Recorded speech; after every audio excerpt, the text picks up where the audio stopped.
All right, everybody. So, welcome aboard. My name is Doobyis. This is Fly in Formation, a little interview series where I talk to artists across the country, trying to learn more just about the scenes that all these artists make up and represent for, and what music they've got coming, all that good stuff. Today, I'm talking to Max Prime, Edmonton MC, who's been on the scene for a long while, and I feel like, dude, the first time that I heard your name was from a fellow hip hop homie, probably like a decade ago, who at that point he told me like, I don't know, that I should check out your music anyways. I don't know if it was my style reminded him of you or just kind of like lyrical hip hop. He knew I would like your music. So he told me though that I should check out your music. And then I was like, great, where can I find it? And like, is he out there doing shows? And dude was like, well, he's kind of stepped back from the scene for a little while here. So Hmm. I wanted to ask you, man, like, can you tell me a little bit about how you started out in the early days and then kind of was there a break? Like, did you do the transform thing for a little while or what happened, For man? sure. So I believe I started out around 2000, and at least checking out the timeline, somebody. So I have a bunch of homies who write a magazine called Uggs Mag, Okay. um, and they have done a kind of they're doing a physical design right now, but they kind of published um, a kind of health check, anonymous health check on the magazine. Have you seen this person? We Okay, just like the want to make milk sure carton he's, or whatever, right? yeah, the milk Uh, carton. So at least according to the timeline, I probably hit the road in 2014. okay. It's very vague to me. I don't really have the best memory, but yeah, it was just like, um, you know, I pretty much dedicated myself to making music for a while, but uh, a Well, little here, let me too just much. interject then, bro. Like, because I know you were part of like low budget affiliates around 2000 era, anyways, Mhm. right back then. Yeah, Maybe we should just start talking about like what was low budget affiliates. Can you talk about that? for sure. It was a large rap group slash friend group of six rappers, and there's kind of ancillary DJs, um, uh, graffiti writers, and fans and people we know. So it's kind of a really large connected friend group. And we were known to be maybe just a little misbehaved, and consequently, we didn't really have any b-boys, or well, conspiracy rep the b-boys because he's the only one who knew how to dance, even though his pants fell off every time he break danced in the club. So Extra points for that, I think, yeah, probably. so he's holding down that element. Yeah, that's dope to hear that you guys had all four elements involved with like graffiti writers and everybody actually, they're DJs and MCs as well. Yeah, they're all upstarts. Like the graffiti writers are probably nobody you would have heard of. They probably retired because they were just screwing around, couldn't stop doing graffiti. But Yeah, there comes a yeah, day when you no longer want to risk being caught by the police doing dumb shit. I feel like, yeah, yeah, yeah. So yeah, word. peace to those guys. Yeah. Are there? How about for the MCs? Like, what other MCs were in that crew? um, our primary ones were uh Chasmo and Chris Plus, Advice, uh, the Blurb, uh, Conspiracy, the Cut Slinger, and myself. Dope. And maybe at the beginning it might have been more vague. We might have like, oh, you should join our crew, or we should hang as a crew. Like it wasn't. Eventually, as music making became more of a thing, it became like here's the roster. So Yeah, right on. So, like, did you guys all have albums? Was it a group album kind of a thing, or like solo albums, or what was the output like? um the output. Well,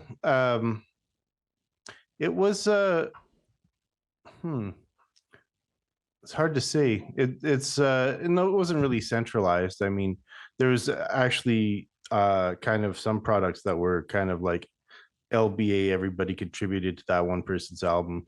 And there's others that other music that didn't or that was kind of, you know, two people's thing or one person's thing. So let me see if I can go through it. Um I think one of the earliest ones was an album that Conspiracy, the Cut Slinger, released, which is known quite a bit. It was the Screw the Underground, I'm Going Commercial. Right. And everybody was more or less a fan of that. That was Chasmo produced. Dope. And also, Chasmo produced another one pretty fully early on by the Blurb called King of the Blacklist. But it took a while for Blurb to finish recording as he did recording at NATO's. Okay. Um, there have been a couple EPs or even a string of EPs from both Punch Bros, which includes Chris Plus and Chasmo. They're not really available, so but I'll just say that they were created as kind of a way for them to learn their craft. Yeah. Um, And that's and then important. I mean, and I think it's different now with like the digital era because like it's so easy to get stuff up online, but then it's there forever. So, like, yeah, I think that a lot of artists kind of maybe would benefit from having people forget their first couple of albums or have fair those enough. disappear. Right? Yeah, I think uh, for Chasmo, for some reason, he was a great rapper from the very beginning. Everybody admired him and tried to, you know, study his breath control and how he did his voice and stuff like that. Chris Plus was dope, but he kind of was one of the MCs that was, you know, trying to make improvements, trying to foster uh, different inspirations from his favorite musics. And Advice too, he kind of went through he was interesting as he was doing a lot of development, even though I think early on he was Epic's homie, and Epic probably would have preferred his very first voice because he likes that, you know, authentic voice, you know, don't be perfect. Don't put on a rap voice. Yeah. It's yeah, it sounds better. The mashup is great. It worked for me. Yeah. But Advice also has kind of an unreleased album, but it's in a weird place because it's like so good. It's called First Time's Free. It's so good that he kind of had to he recorded in his old voice and, you know, whatever, but it just has so much wordplay in it and these crazy rhymes in it that once he was able to strengthen his voice, he re-recorded until it was perfect. But anyway, that ended up being his practice album before his album Blunt Trauma. And Blunt Trauma was a kind of an album that all the LBA tried to contribute Nope. beats, features to be like a kind of sound like an LBA album. And then we ended up having a string of releases. $6 a six back, right ripped. And then finally we ended with The Damage Is Done. And that was our Dope. kind of Man, you nailed it. You have the discography well memorized. That's dope that you can just lay that out like that. It's important to have history like that laid down places like this, man. So thanks for that. yeah, I've been kind of studying it lately. So Yeah, man, for sure. So you mentioned like producers in the crew too. Was it like I know you make beats or dabble in making beats yourself over the years? I saw you've posted on Instagram talking about beats you've made in the past. mhm. Were there people who were specifically producers, or who was making the beats for LBA? To be honest, with the beats with LBA, it was kind of it was kind of, I'd like to say hectic because we didn't have any straight up producers who were down with us. Uh, I can gossip a little bit and I can shit talk a little bit because we're older now, but I think early days, like the good producers in Edmonton, like the ones that would have made done good for the LBA, they kind of disrespected us. Like, who are these grubby kids? Like, always drinking. So we kind of had to do our own thing, and it ended up being that our kind of our beats were kind of I don't know. Just from they're wherever people could scrounge them up, basically. Yeah, I mean they had some good features to them, or they were good in a certain way, but they weren't exactly professional. None of us are gearheads, so we're making loops on a computer, so we don't get any of that nice gear processing that Well, you really mentioned makes. NATO at some point there. I think was he around, or how do you know NATO from back in the day? So NATO basically grew up with the Punch Bros. They're all Devonites, so we have lots of roots in Devon and Devon days. I was told about that, and I didn't know how to ask. Like, hey, are you from Devon? But yeah, Dice was saying that, like, oh yeah, he hung out with all those dudes out in Devon or whatever. Oh, really? Yeah, man. Cool. Yeah, and he also says, like, he would be interested, in doing cuts for you folks if you're all still making music. So just to push that Cool. along. Yeah. But bro, like, I wanted to ask, are you working on? Well, actually, no. Before we get to, are you working on new music? You mentioned Epic as well, and I know that right now you guys do like a podcast together. I see you guys hanging out on social media and stuff like that. Can you talk a little bit about the relationship you've built with Epic and kind of how that started back in the day? Yeah, he was always hanging out with us, so it was kind of like part of the LBA friend group, if you will. And while our music went quite different directions, and kind of the hip hop we like to listen to is different than the hip hop you like to listen to. It was all underground rap to us, so there was plenty of crossover. Yeah. But one of the important things is, like, the reason that we came together in the 2000s basically is because over the past 3 years, what had crept up was Scribble Jam, right? Okay. It became, the big craze, the big fad. I think I still have a couple Scribble Jam DVDs kicking around, man. Yeah, where the idea is that you can go and compete, right? You can compete in breakdance, freestyle, turntablism, even graffiti competitions, and we had all became kind of hip hop heads at the same time, and we're part of that kind of competitive craze, if you will. So lots of the foundations of LBA was based on freestyling wherever, whenever. I mean, I have plenty of vague memories of just exploring Edmonton with Chasmo, going to these weird people he knew. It's like, and there was just like a kind of bohemian freestyle jam. Suddenly I'm freestyling. Suddenly we're going over here and there's a freestyle, and somebody's battling. So there was kind of a bit of a craze all at once. And certainly in Edmonton there was. Yeah, right on, man. So you mentioned like that competitive nature being a big draw. You eventually got into the battle rap scene. Am I right in that? Yeah, I was pretty drawn to the idea of it. So but I feel like, was it battle rap before like King of the Dot really popped off and whatnot? Like, can you talk about just your experience with battle rap, I guess? Yeah, so it's pure freestyle, right? So whole different thing than what it is now, basically. Yeah, exactly. It's I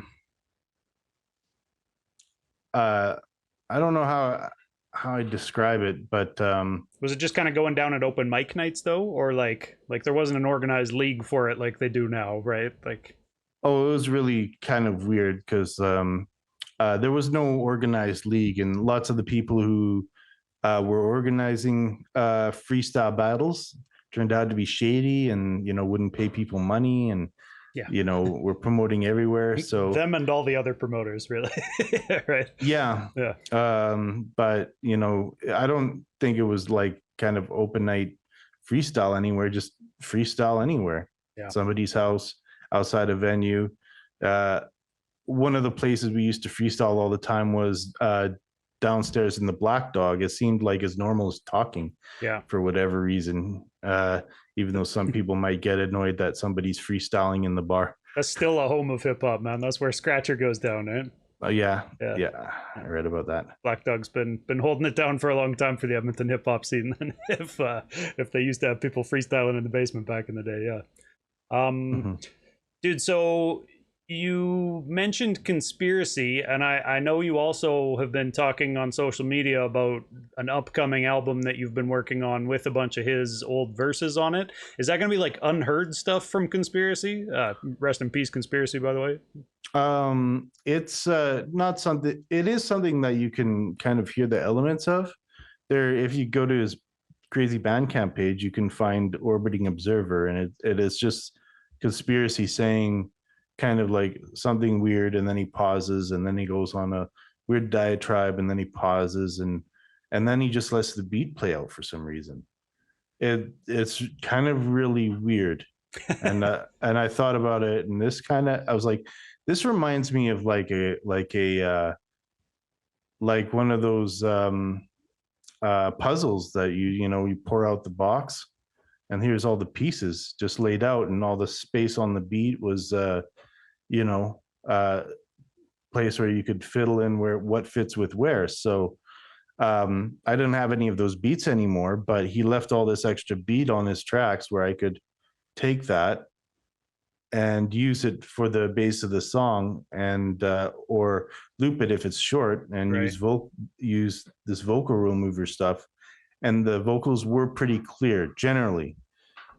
He wasn't I mean, I think he was overloading, but he wasn't popping or causing distortion. Right. So um and it was just laid out very mysteriously, because it kind of has it's like this biography. It's almost kind of predicting that somebody's going to listen to this when I pass away, and this is I'm just talking about from the things I liked as a kid, like superheroes and movies, to the more um belief side of me, to the more political side of me. And then finally what I'm about is kind of his kind of devotion to hip hop, and his devotion to kind of a nation of hip hop that he believes in. And then a kind of he has the most grandiose ending song called Orbital Observer, and where he talks about his internal religion and his love for hip hop together in you know So a finale of some kind. It sounds like the last thing somebody would hear from somebody when they're saying goodbye. I'm going to another place. that's heavy, but I mean, so Yeah. you've been just working on remixing it, or are you adding verses then beside his stuff? Is that the idea? No, actually, so I basically cut up all of his ramblings, right? I took it all apart and I said, okay, what sounds good on rhythm, what makes sense, and what rhymes together. And I kind of made something that sounds like what Conspiracy would say, or rap, by cutting up all the words and piecing them together. I actually did this back in September. So I just went hard in September and made it. But there's a lot of uh, kind of prep work for putting it out. I do want to make kind of a memento.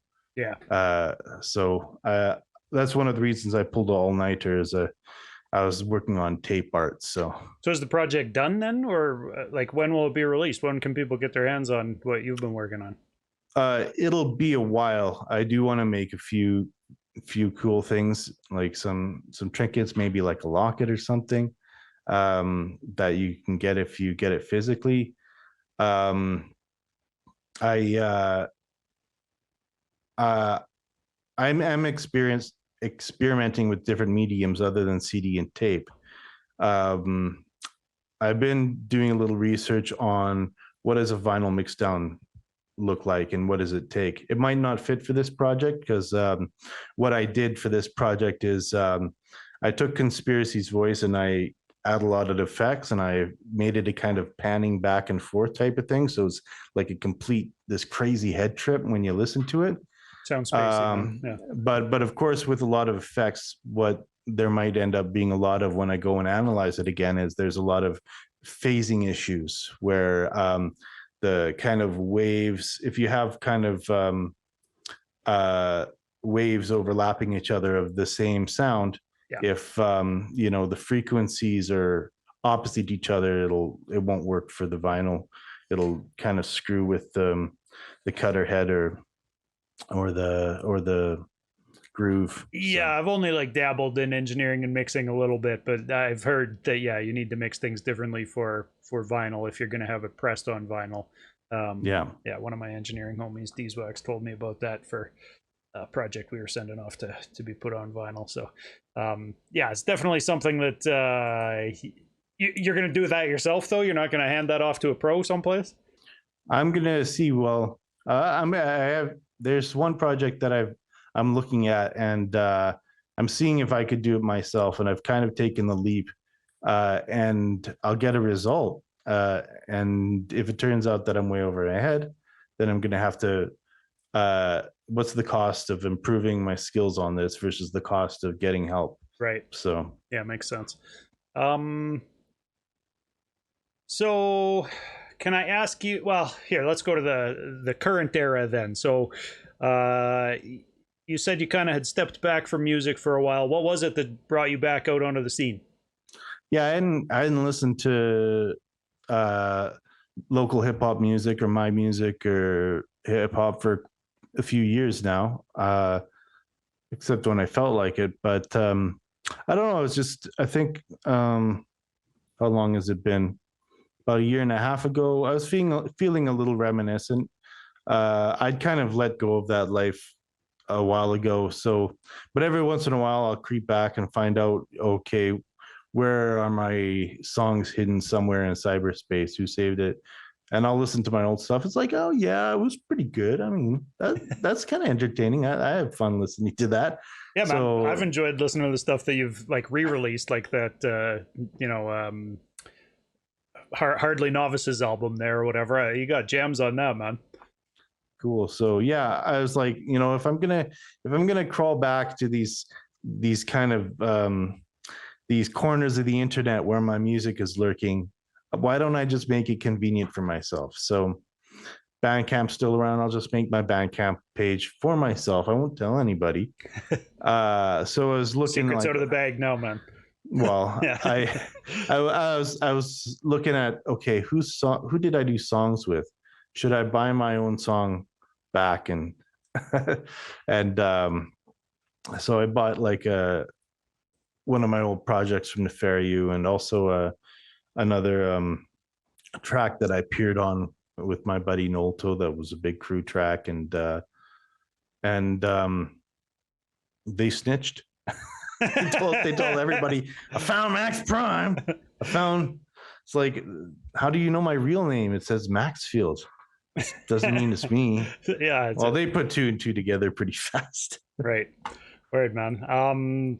So are you looking at making new music then too, or?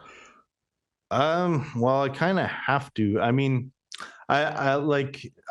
I'll just put it out there. I'm kind of semi-retired. This is not the big comeback at all, and it Right. won't be. Yeah. In some sense, I'm just going back and, you know, sending some of these memories to heaven for me and the folks who made music together. Right. You know, I usually prefer small audiences anyway. That's my MOs. But I might have to make something new. I got an opportunity with a very talented producer who I respect his his love for music and what he does. So Who's that? can't tell you. Oh, but it's a secret. Okay. All right. yeah, it'll take a long time. Okay. I'm kind of slow with these things, so there eventually will be new music if people wait around. But but yeah, and I'll have to do it, because if I miss the chance, I'm screwed it.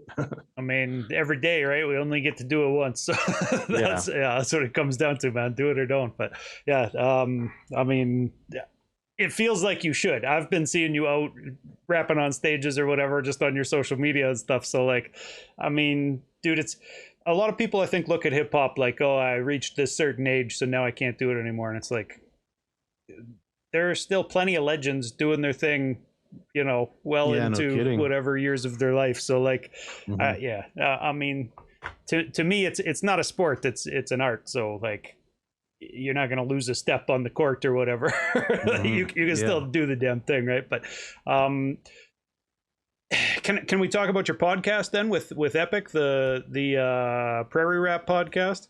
Prairie Rap Podcast. Isn't that what it's Uh, called? yep. Yeah, right. Prairie Podcast or something.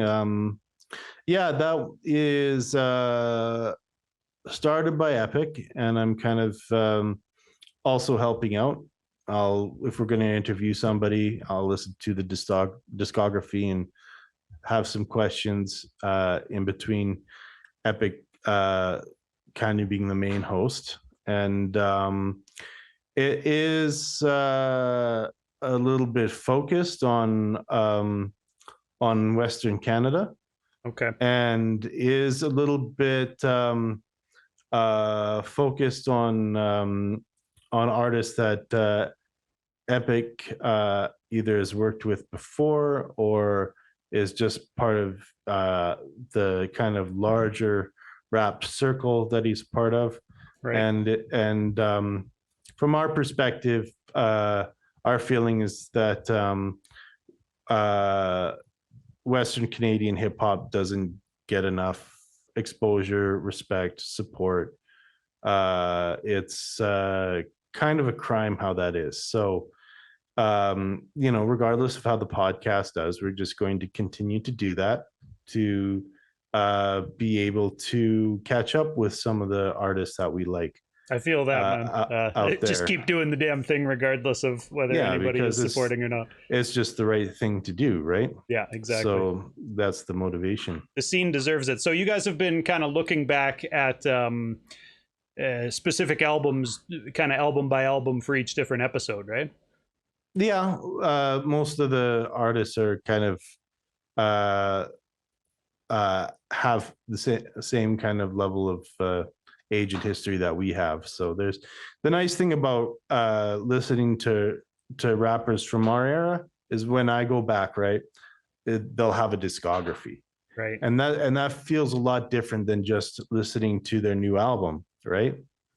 Uh, and when you listen to the new albums, like what new things are they doing? What approach did they take? Is this better than before?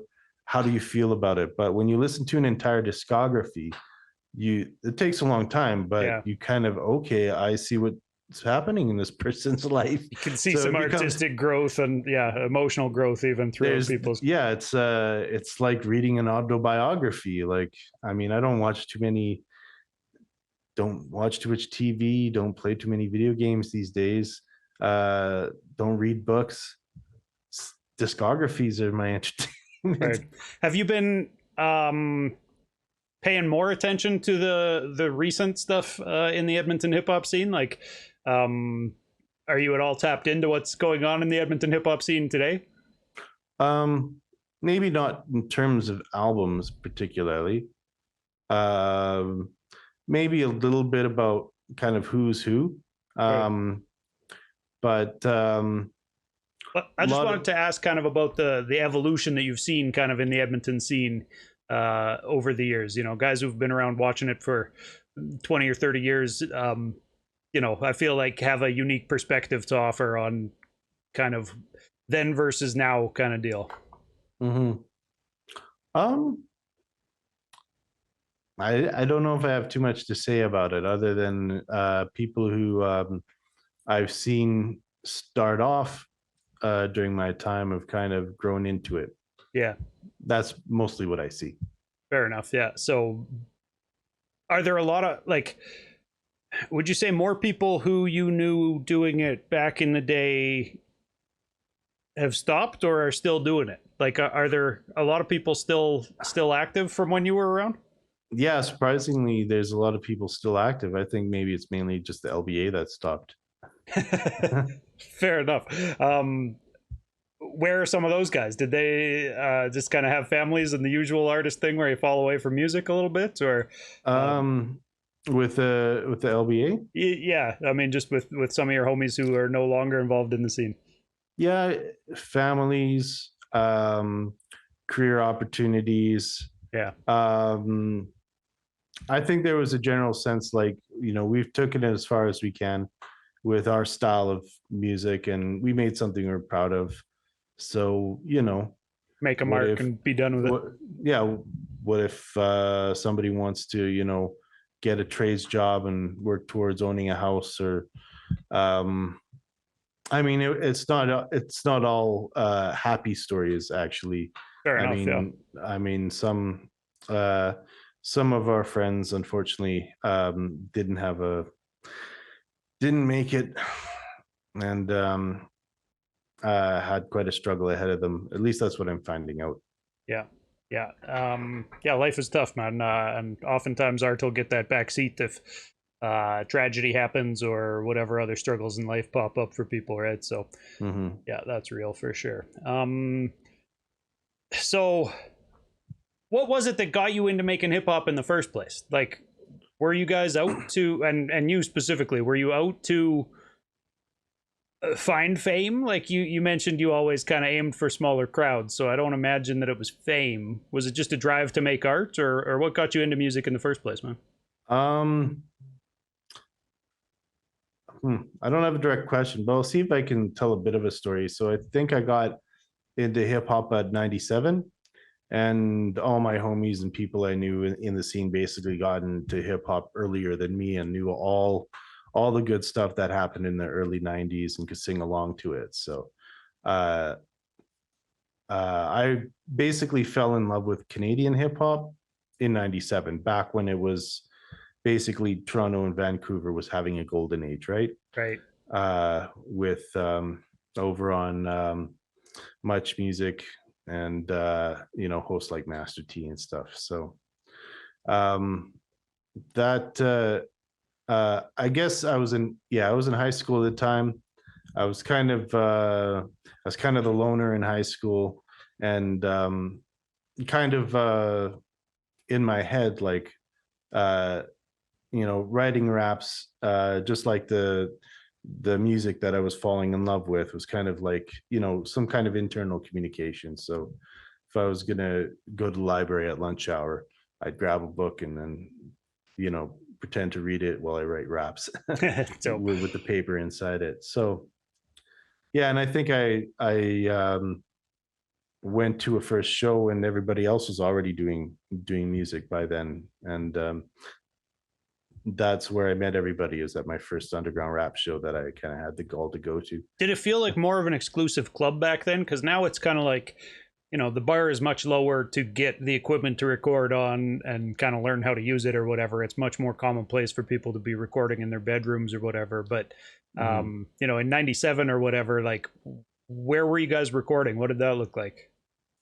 Um, if uh, it was usually at somebody's apartment, somebody who had kind of a computer that could do it, and whatever mic that they could afford. So uh, I think a lot of recording got done at Advice's brother's apartment, and we recorded our first album on a performance microphone, and that's even the Like on a microphone. stage mic, like a Yeah, on a stage SM58 mic. or whatever. Yeah, dope. Okay. Yeah, I recently kind of did a mashup of that album over McEnroe beats, Okay. uh, Yeah, I saw that and actually. I downloaded that. and Yeah. that's kind of crazy what, like, this AI technology can do to, like, performance microphone recorded music, Yeah. and kind of bring it out. So that's kind of wild. Dude, I But just got like the new version of Serato that has the stems breakdown on it, and that just blows my mind that it's that easy to create like mashups and vocals and instrumentals that way.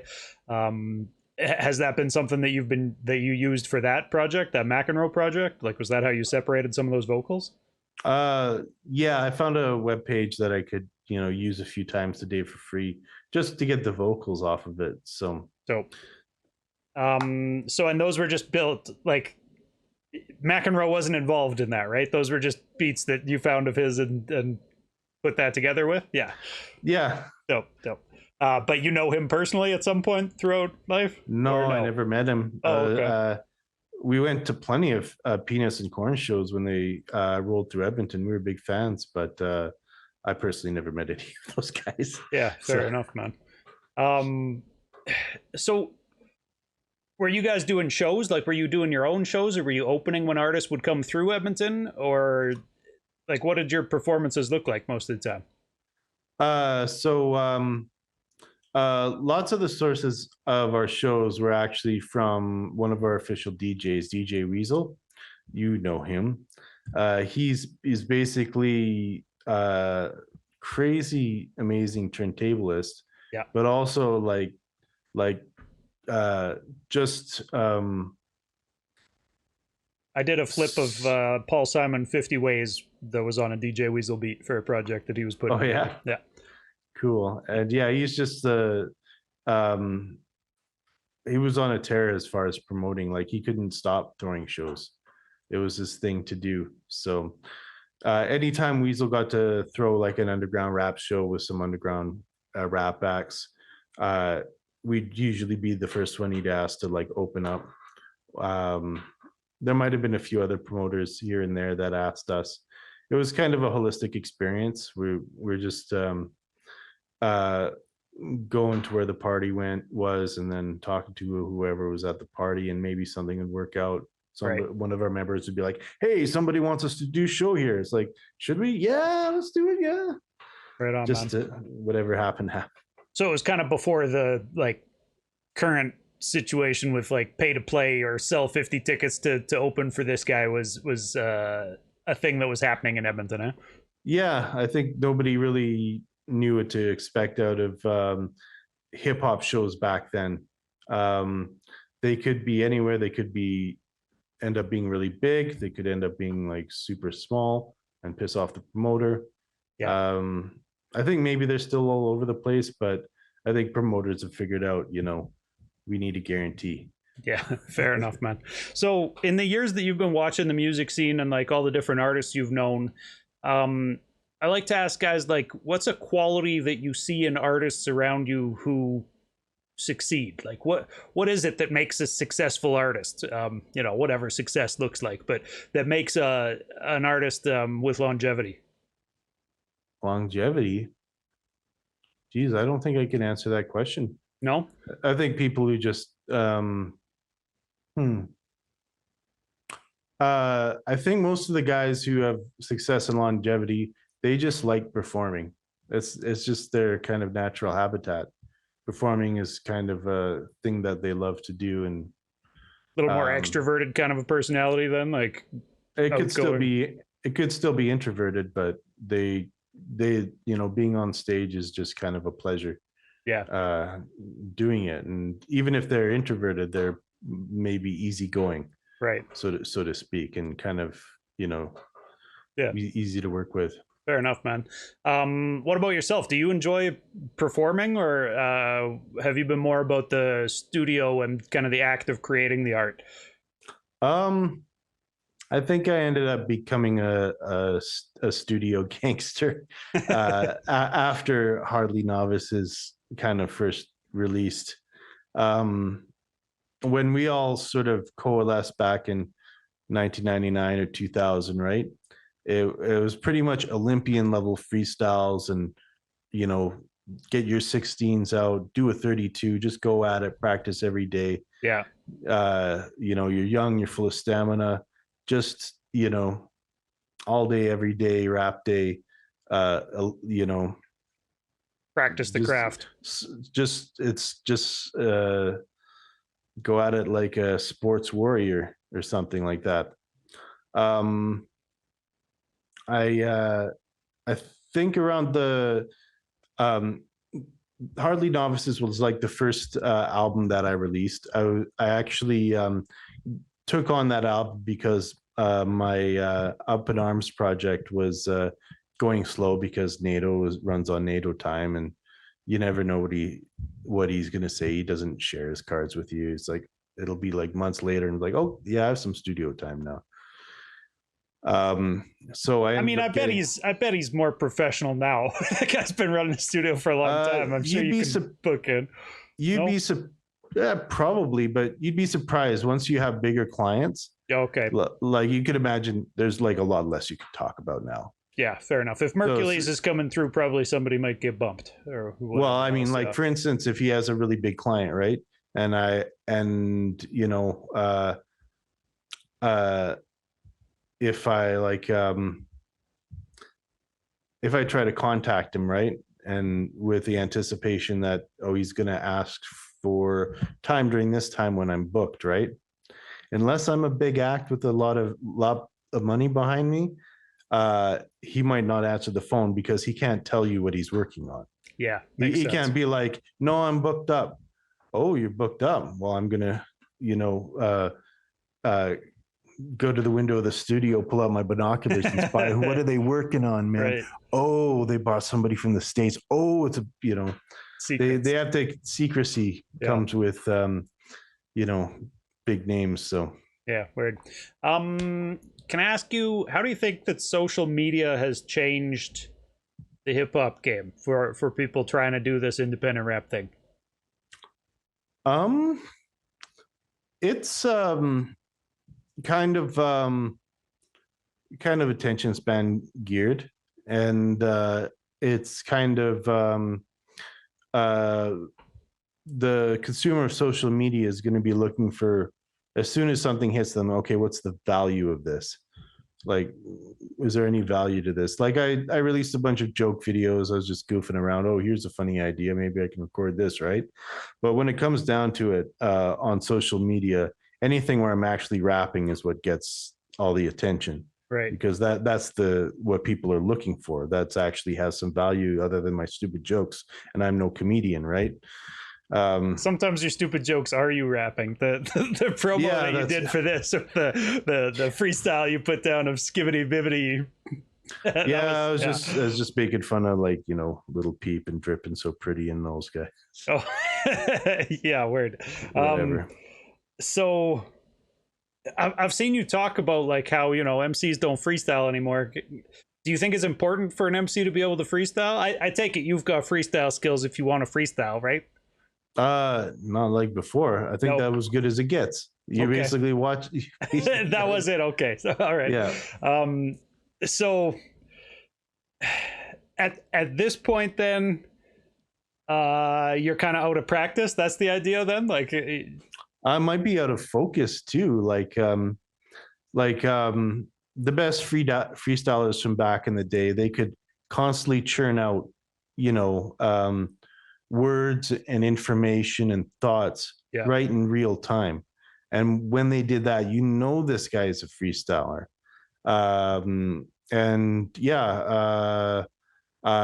Props to Thug Shells. That's the basic idea of who a freestyler is. If you want a good example, she's the epitome. Yeah, for sure. Yeah. So, and that was kind of like back in the day. Epic still has it, I think. But yeah, I have to admit that freestyle I did, it was a little too honest. Like, I was the person who was very kind of self-conscious and a little bit insecure about it. So if I'd be in a cipher, I would just, as somebody's freestyling, I'd just tune them out and think of, you know, 3 hot things to say right when I get on, right? And been in that position myself. I know and that's just how you just you know, charm the hair off people by dropping these 3 punchlines, and then you just kind of peter out and hope somebody takes over. A couple more filler bars maybe, and then just look good. Just concentrate on looking good rather than actually develop you know, the real talent of freestyle. Because I know I don't have any talent. I've been doing this for a long time. So there's let's go for the plan B, right? And it's disrespectful to the other freestylers there who are actually, you're supposed to listen to what they say. It's supposed to be anyway. Yeah, so that you can come off of their last bar or whatever and continue rhyming with it or whatever. That's the admission of guilt. Fair enough, man. No, I mean, to be that sharp with freestyling, I think it does take a ton of practice. Like when I talked to Thug Shells, it was like, how do you do it? I mean, because that's the question you got to ask somebody like that. And the obvious answer was what she told me. It's just practice and practice and practice and practice, right? And I mean, Yeah, I can relate to what you said, that if you're not practicing, that will fall off quickly enough, Hmm. that skill set or whatever. So Hmm. how about writing? Do you write stuff anymore, like just for therapeutic release or whatever, like even if you're not intending to put it out? Do you ever pick up the pen? Um, well, I pick up the phone Yeah, there you go. Yeah, and write right in there. excuse me for Not suggesting you might be old school in your methodology. Yes. um I usually do it for fun rather than therapy, Right. because I find writing raps to be very fun. But it has to be like it has to be for a purpose. Like it's gonna be on this beat on this song, and I'm gonna work it the whole way through it until it just sounds just so cool. Yeah. So it's just the I think the first step in the process is the funnest step in the process, because uh, fitting all those words together. I've always been a big fan of the technical aspect of hip hop, like flow patterns, cadences, Yeah. how things can be arranged, Rhyme how schemes and yeah. how you take your normal pronunciation of words and alter it a little bit to be more like a drum. And what flow patterns have been done before, Yeah. how could they be altered? Is somebody doing something new? Is somebody just uh going off the script and um doing something crazy jazzy? I don't know. Yeah. But yeah, I just love that word arrangement and vocabulary arrangement, rhyme arrangement. Yeah, that's uh, always been the draw for me too, man. I'm very lyrically based. I mean, beats are dope and all, but without somebody saying something cool over top of it, I mean, it's nice to chill to, but it's it's a different mhm, thing, you know. yeah. Whereas for me, like when I hear an MC say something for the first time, that's what I love, man. That's why I do. And after the smoke is clear, I'm like feeling more connected with hip hop than I have for a lot of years, because it actually has me listening to guys' bars every week. And like one of the best feelings I can think of, man, is when you hear that bar and it's like you don't know what's coming next, and then he says the next thing and it's dope. You know, the Yeah, first yeah. time you hear that when you're not expecting it, that's the best feeling right there, Yeah, man. that's the dopamine night there. Yeah, man, for sure.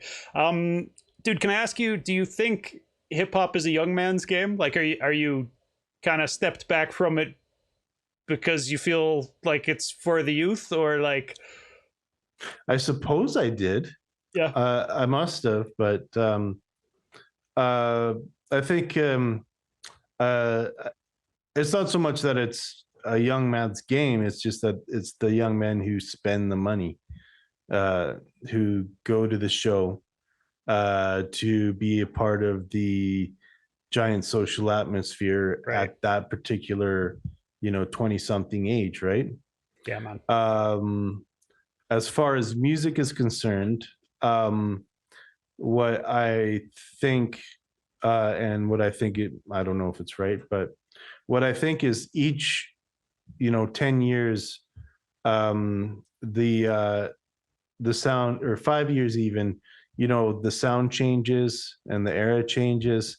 And I think the newcomers to hip hop, from high school and getting into hip hop at a young age, they'll dispose the sound of the old ones, right, the ones who just came before, because they can't gain any clout off somebody else's style, yeah. even if they make something that it's not as good. Well, and you can only be so cool while you're kind of following the path that your elders laid out for you. There's a certain like, look at me, be new and different, that comes from youth. That Yeah, I was thinking of the idea that you could be the best chef out there, but people will always go back to whoever invented the recipe and find out what they're doing, right? yeah, So yeah, people are going to be out there inventing recipes because that's where the real game is. As far as it's about music discovery. for It's not sure, man. a you know Dude, coming from like a market like Edmonton, have you lived in Edmonton Like your whole life? Oh yeah. Yeah, okay. Oh So yeah. in a market like Edmonton, I feel like there's a lot of emphasis on like who's the best in the city. Like who's the city's guy, you know, and everybody kind of wants to battle it out and be the one that puts the city on the map or whatever. So something I like asking people is like, what should the criteria for best rapper in the city be? Um. Yeah. No. No. No. No. No. You don't agree with any of it in premise? No. The whole best rapper in the city is just such a stupid conversation. Good. And I like that answer, man. flush it down the toilet. Yeah. You know. To me, I there don't is fuck no with best that art. idea. I ask people a lot of questions that I know my answer for, but I just like to see what they're going to say, and that's one of them. I agree with you 100%, man. There's no best art. It's a very subjective that's thing. But I don't know who's crying. You know, fuck them. yeah, fair man. But I mean, it's you also get people who say like, "Oh no, hip hop is a competitive game" or whatever, and the you know the culture was built on competition or whatever, so it's healthy to have that. And I've always just been like, ugh, but is it? I feel like it's just crabs in a bucket when people start fighting about that. It's I think it's healthy from like a crew perspective. You know what I mean? Pushing each other forward or like wanting to be better than the other guys on the track with you. Yeah. So it does have that's the kind of plus side of it. The downside of it is like I'm not sure about the ladies, but all men are shit talkers. So if you give them an excuse to shit talk, they will off screen. True enough. Yeah. Maybe not. I don't know. But a lot of them will anyways. Yeah. Okay, so I've got a set of questions that's like, how important is this or that? I'll ask you a few of those, and you can answer them, for yourself personally, or just how important it is for an MC in general, in your opinion, or both, whatever. Okay. But so, how important is it to get grants as an artist in Canada?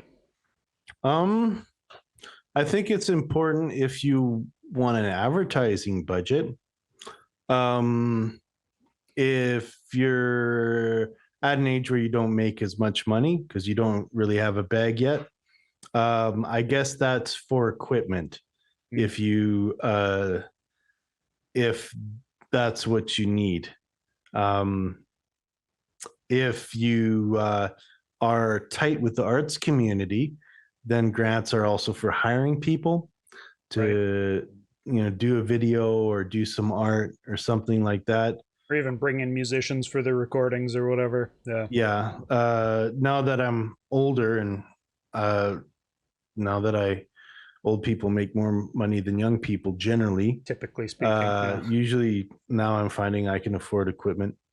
I can do this or that. I mean, I'm kind of a little too groggy to take a class in anything. I'd rather just do a homebrew version and watch a tutorial and take what I understand. But at most, if I decided to go that way, it'd probably be just for advertisement, but that would be a hell of an experiment. Yeah. Should I buy one of the Instagram boosters? Should I, what hole should I sink this advertisement money in? And if it might end up being just a total scam, like you get put on a bunch of playlists nobody even checks anyway. Yeah, I hear there's a bunch of those. Yeah. So yeah, it's kind of weird. I don't know. I don't know too much about grants. I never did them. Yeah. Okay. How important is it to have a DJ for a stage show? For a stage show, yeah, if you want to be legit, it's a good display, and if you want your stage show to be basically front to back, where you're not going in. If you're really going for the performance aspect, like this is a piece of performance, right? If you're the one fiddling around with stuff, then that's kind of a little break. Yeah. That might be, maybe if it was a coffee shop show or a ground floor show, you can get away with that and have a little more laid back banter between songs or whatever too at those casual environments you don't need a DJ, but more professional environments, that's usually the centerpiece of the display. Oh yeah. How important is a rapper's vocabulary? Rapper's vocabulary, to be honest, I think it could make or break people. Yeah. Yeah, It's easy to bore people if you don't have a vocabulary. Um, you should, as far as writing goes, you should use that as an opportunity to expand it every day. And, you know, it expands your conversational experiences as well. totally, man. Um, Here's kind of an interesting one for you. How important is it to you to make music that you think people want to hear? Like, another way I've kind of asked this is like, is it important to kind of follow trends, and make the music that society right now is currently looking for, or where's that fall in your importance spectrum? Um, hmm. Uh, I guess it is uh, somewhat based on if you are a listener of music and if you're an aficionado of music, right? Just because some music is not trending, or sorry, just because some music is trending doesn't mean it's doing something that's like next level and awesome. Yeah. So, uh, yeah, I think it's generally a good idea to that's a tough one. I'm not sure if experimenting with a different sound and mashing it up with what you're doing, I think that's great and fun, in fact, but I don't think it's a guarantee to anything. Yeah. I think So that's like a hard lot for of me to these answer. questions, man, yeah, it comes down to like what an artist is trying to do with their music, right? Um, if you're trying to Yeah. go mainstream and get big mainstream success, it's probably important to try to, make music that people are gonna like or whatever. But a lot of people are just coming at it like art, right? Yeah, I find that like a lot of the artists who mash up uh other genres or popular genres and get into them are also part of the fan base and part also go out to check out music Yeah. with their friends and interact as a fan with the fan base of a particular genre so they understand it. So uh you know being savvy and eclectic, I think that's fairly important actually, because if you want to take the next dive, you know, break beyond your borders, uh, you're gonna have to know what the whole spectrum is like Yeah, totally, and man. what's good about it. Yeah. Um, did you guys ever have a manager? I've been asking people recently and trying to develop enough different opinions on management for an independent artist that I can make some sort of little montage. But how important is having a manager as an MC? Um, we never had a manager. Fair. I guess that must be like a stage or something, right? I mean, yeah, I think once you get to a certain point, maybe, and it becomes overwhelming or something, maybe that's when it's time to get a manager. But Yeah, I mean, you'd kind of understand how it goes and how much work you have to put into it, and then you have a chunk of work that you don't always have time for. It kind of intrudes in your life, yeah, but you're still getting some trajectory in whatever scene you're presenting music to. So yeah, uh, if it is getting quite big, then you might be able to afford a manager to offload some of that work, and especially if they are, I guess day ones are way better. right. Yeah, somebody who's People, actually in your corner because they know you.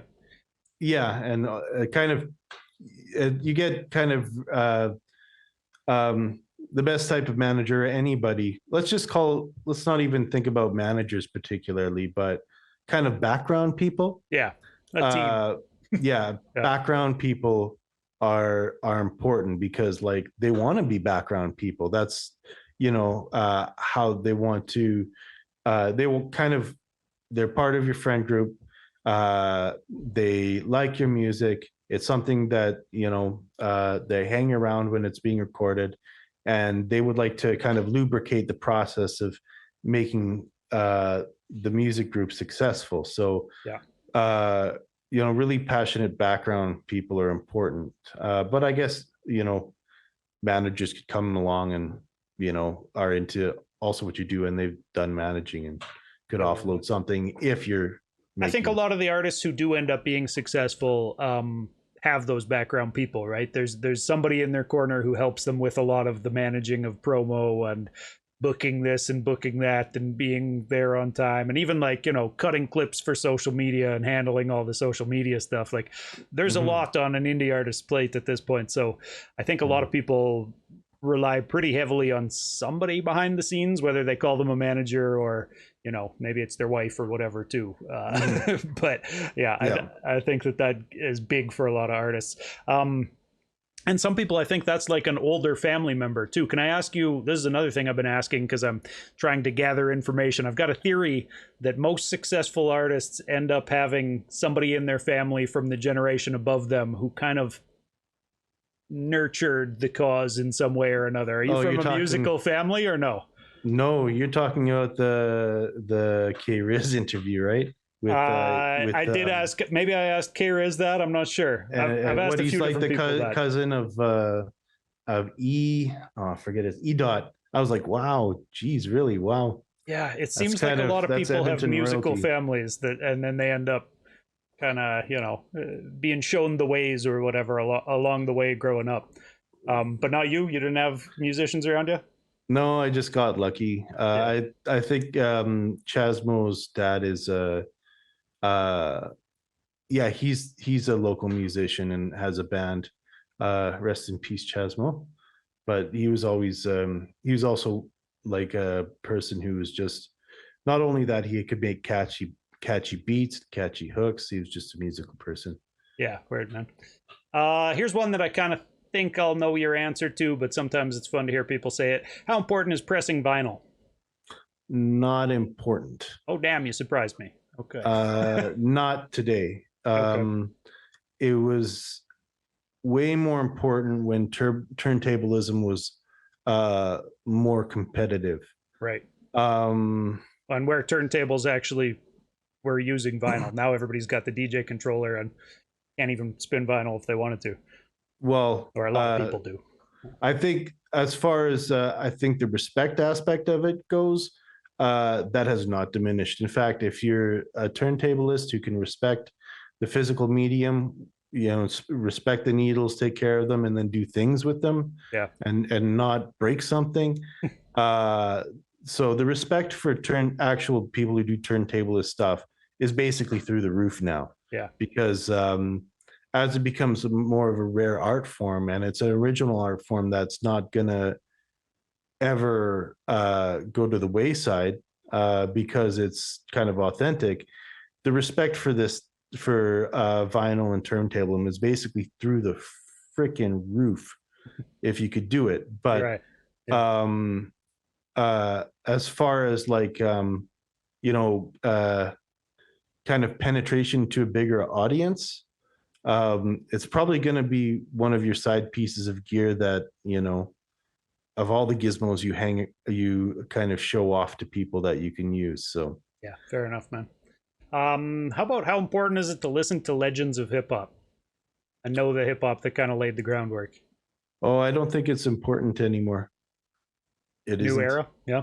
No, it used to be very important when uh like in the kind of underground 2000 era when I was active, because at that point we could still trace the flow patterns, you know, back to, you know, Maestro Fresh West. Where did it start rapping like this, and where did you could Yeah. all the flow You could still pattern. find the originator of each different style. Yeah, Yeah. and you could find originators in your own own era, but I think 2010 on it just like didn't matter. uh the game kind of changed, and uh hip hop was kind of a pop music and was kind of genreized. You Mm, know what I mean? yeah. It's like if you know, if I was a part of a band that did a particular genre, and so you when you go to see the show, you get the genre, right? And you just get to sit back and have a beer or a glass of wine and listen to your favorite music and just relax and not think about it too much.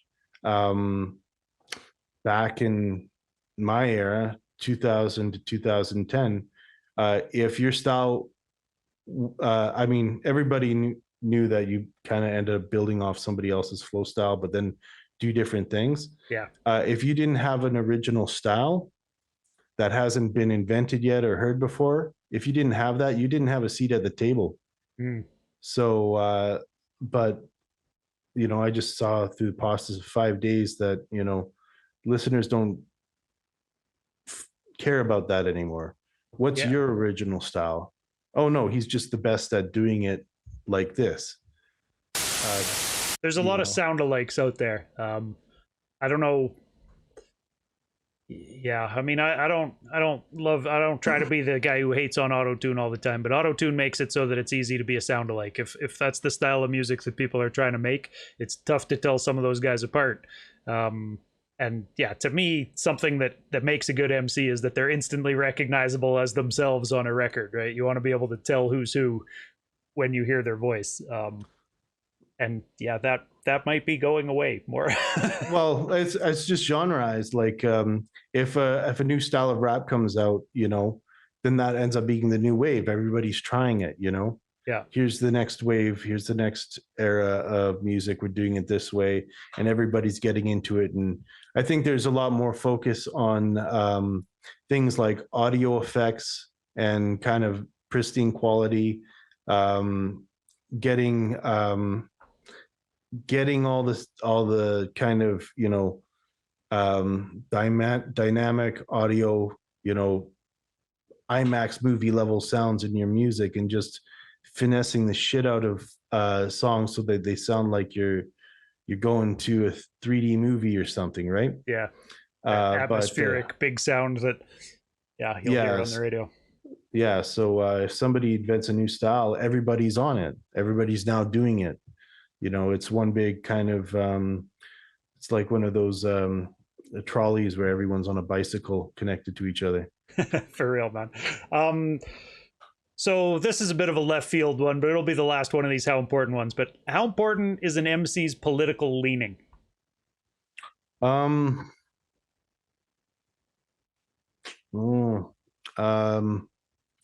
how important is an MC's political leaning? Feel like in Edmonton, in the heart of conservatism, it's like it's a weird place to try to run around and be a progressive MC or whatever. But yeah, I don't know if it's like that across the map or not. I guess it depends on what you value, but depending on your political leaning, people could have beef with you in the artist community. Yeah, totally, man. Sometimes it's better to keep it under your hat. Or or switch sides. Yeah, or switch sides. Find your people. That's I think the most important part. I guess. Where are you? Yeah, word. Okay, how's about but did you guys tour? Like, did you ever do tours with LBA or by yourself? We kind of toured different places in around Alberta, and kind of up in the Rockies and out in as far as Saskatchewan. Any tips on tips on booking independent tours, tips on doing independent tours? I didn't do any of that shit. Okay. How about tips on surviving independent tour? Tips on surviving an independent tour? I don't know. I didn't really survive them. I thought they were just fucking boring. That was the end of you. Okay.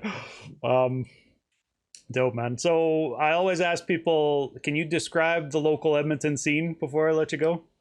Oh no, I can't.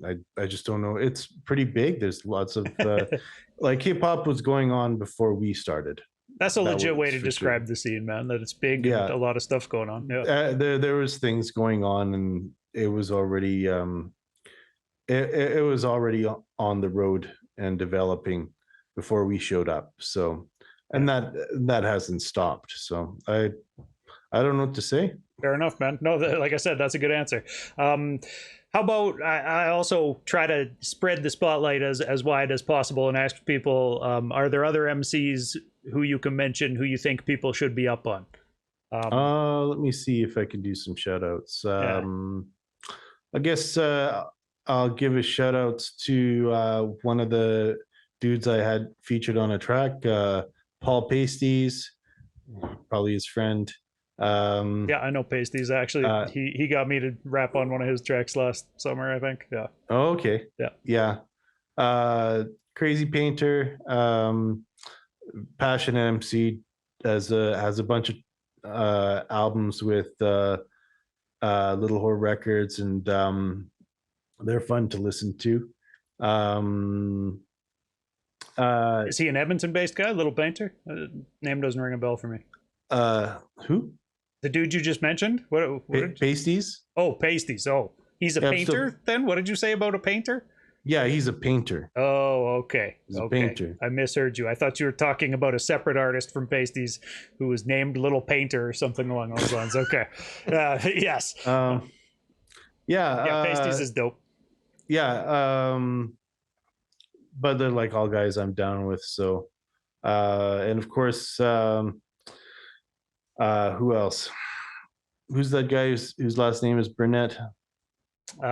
Jimmy Burnett. I'm actually Burnett. talking to him next week. Yeah. Oh yeah, that's right. Yeah. Check him out.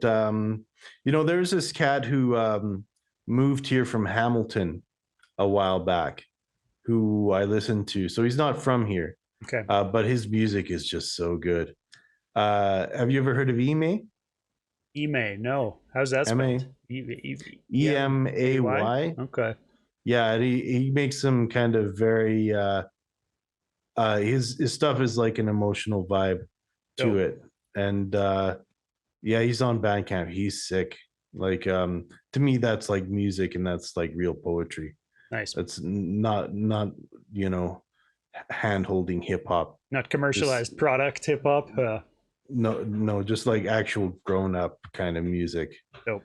I'll have to check that out. Yeah.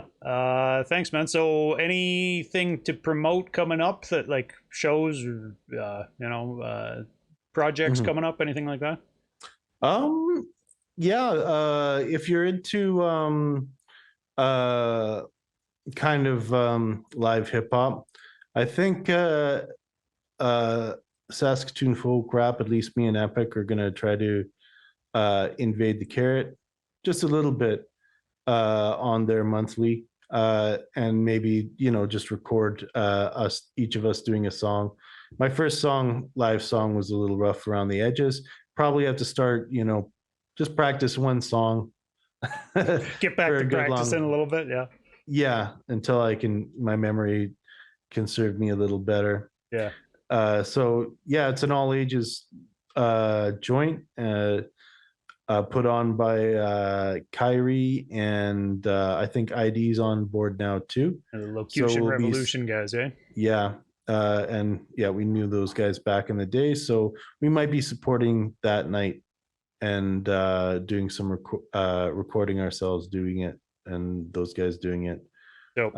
So more carrot coming up. I was happy to hear. I talked to Epic about that event last week, and I was like, but it's on the same night as Thug Shell's freestyle night. What the hell is going on, guys? And he clarified that it actually ends just as hers begins. So it's almost like the pre-party for it. Yeah, that's kind of some crazy marathon. I don't think I could survive that. Fair enough, man. Leave that for the youth. Yeah. Dude, what's the best way for people to support artists that they like in 2024? Support them in just find out what ways they're offering you to support them. Everyone will have a different thing. They might bug you, please go to my show, know, or they might say, website, this is available. So yeah, do whatever they've got for you to support them. Yeah, that makes sense, man. Where can people find you most on social media? That's kind of the wrap up question. Basically Instagram. That kind of surprised me. Like one of the reasons why I quit is because there was like no platform, right? Okay. So I didn't really think of Instagram as any kind of platform. It's just people posting their photo ops or something. Right. But then I go there and I find it, it's basically kind of an artist platform. It can be. I if mean, anything. it depends It who you depends want on to your, follow, and it depends what you want to make, right? But it can yeah, it be an depends artist on your, platform. yeah, it depends on your algorithm. But Yeah. at the end of the day, you have to post a video of something. So if you're going to be posting a video, that's kind of like art, right? So Yeah, definitely. I think a lot of musicians nowadays, you see them griping online on various platforms about how there's so much work and how they're an introvert and they don't want to be on social media like that or whatever. And I mean, I can relate to a degree, but I always make the argument that there's a way to do it that's a little bit more authentic. You don't need to be on there doing anything you don't want to do. Just go on there and if all you do is want to rap, then go on there and rap. And like you said earlier, that's what's going to end up getting most likes, anyways, probably. Um, but yeah, yeah, people look at it in a funny way, I think. yeah, there's nothing wrong with you know, uh posting the next thing that you're going to be doing, or even just a short video. Yeah. Even 2-second videos get lots of looks, and you just be like, hi, I'm alive, and then just leave it at that. Totally. I mean, as far as Instagram, for me, I kind of overdid it a little bit, because like sometimes when you get an idea, you kind of have to do it, even if it doesn't turn out. So yeah, that's kind of the approach to social media. If you have an idea of something you want to put on there, just go do it. Yeah, You definitely, don't man. you don't have to go and be like, I got to get regular content. What might happen is you might have a string of ideas and you'll be busy for a long time posting content Yeah. because you had ideas. When you don't have any ideas, show's over, can take a break, can do something else I Take a like. step back. Yeah, man. Yeah, Yeah, I think that's great advice and probably a good note to end this on. But thanks for doing this, dude. I appreciate you spending the time to talk hip hop and keep me in the loop with as you do have new projects coming out and stuff. If that conspiracy project drops, let me know about that for sure. I'm interested in that. I got a chance to talk to his brother Mindbender last year, oh and yeah, and so yeah, I'm definitely interested in hearing that. But yeah, man, it's been nice talking to you, and I appreciate you doing this. for sure. Thanks for having me. Hell yeah, man. Catch you next time. All right, good health to you.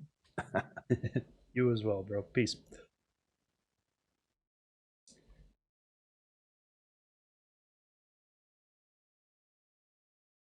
LBA. Goose, do you know LBA? You know about low budget affiliates? We talked about that, I think, before you got here in chat. But yeah, shouts to people for coming through chat. I had a good time talking with Max Prime. Next week, I believe we're going to start a little bit later. I'm talking to Jimmy Burnett. He's another Edmonton based MC. And by my understanding, he's going to be out on a work camp somewhere when I talked to him. And I think he said he works till 7. So I believe we set it for 8 o'clock next week. So it'll be a little bit of a later one. But I'm looking forward to talking to him, another talented MC out of Edmonton. And he's been out there doing shows and putting music out. So that should be a good time. Come through for that. And, appreciate people being here. Make sure if you like listening to independent hip hop, check out mixcloud.com/Doobyis. That's where I post after the smoke is clear, the weekly mix show that I've been doing with DJ Dice. It's on season 5 right now. And every week we play an hour worth of independent hip hop. I've got a brand new episode of that. It should be season 5, episode 6 up on Thursday this week, I believe. So check that out. Like a trap mix this week.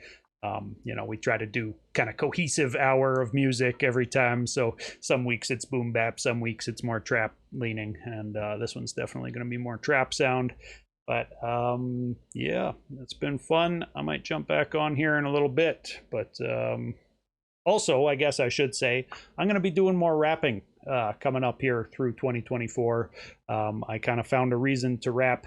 There's been some other MCs who are wanting to collaborate. So if you like watching, the creative process, I'm going to be doing studio streams here. Make sure you hit follow on Twitch. And yeah, I'll catch you next time. Peace.